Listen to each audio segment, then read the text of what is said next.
Good morning, YouTube. Another day on the property, and today we are going to mark out the driveway and the homestead site. Why don't you come along for the journey? So what we're looking at here is marking out the location of the driveway. Now, what I've chosen to do to help this process is I've used just cheap caution tape. You can get on Amazon. You can get it through your local safety supply retailer. And what I'm doing is just marking out a perimeter of where the drive is going to go and where the house site is going to go. That way the land clearing company can pretty much just paint by numbers and clear out everything inside the box. So I will take you along and show you some of the various points that I've marked along the way and my thoughts about it. But this up here is just the driveway. It's going to be about 20 feet wide for the clearing, with the actual drive probably being less than that, 12 foot maybe. I honestly don't know. But we want to have plenty of width for, sorry for the car, plenty of width for utilities and other easements and that type of thing. So we'll hike back into the property and I'll show you what else we've got. So I've walked back to the end of the driveway where the clear cutting will begin for the about acre and a half or so area where the house and everything is going to be built. So we are looking back toward the road along what will be the driveway. You can see the caution tape line on the right side and on the left side there.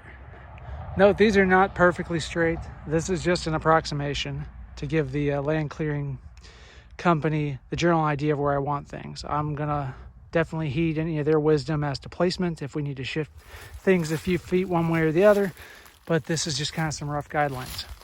So as I pan around, see right here, that's where the driveway stops, and then the line shoots off at a 90-degree angle and goes back all the way toward the creek, and it's basically making a box all the way down, hits the creek, turns back left, north in my case, and we'll just come all the way around. Obviously you can't see it because it goes back a ways, and ultimately comes back down here, back to this intersection, and right there is where kind of it'll end and the drive will begin.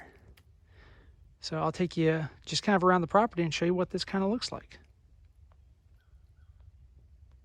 Here I am in my back corner, and just wanted to show you, there's where it comes in and there's where it goes out at kind of a 90-degree angle. This is not pretty. This is not precise. This is just rough measurements.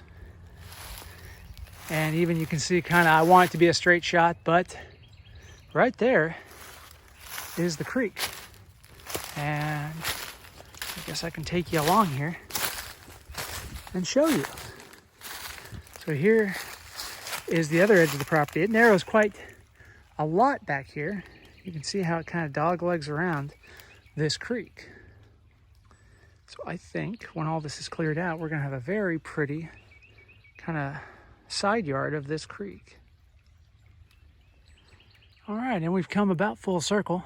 If you look over off in the distance, you can see where the driveway comes in and then turns and makes this line. That's coming toward the camera here to the right. That's the front edge of what will be the clearing. Comes around here, and right about here is where the joint is. That then it turns and follows the creek along the path. And you can see, can't really see the creek back off in the distance, but you can see the caution tape. This creek takes a very wonky path. So the site that the home is going to be on is definitely not going to be a rectangle. It's going to be a little funky shape, but I think they'll add a lot of character to the land. And just pan around, you can see the creek and where it goes off and eventually empties into the drainage ditch at the road there. So yeah, success for today. So yeah, if you're marking your property to try to figure out where you want to put everything, I highly recommend getting some caution tape. It's cheap. I think it was around $25 for a 1,000-foot roll. For my purposes, I've used one and a little bit on another one. So get yourself a couple rolls. It's cheap and it's easy to kind of visualize the space before you bring in a clearing company to actually clear out the land and do whatever else you want to do with it. So with that, I guess I'll wrap up this video. Thanks for coming along on the journey, YouTube, and we'll see you in the next video.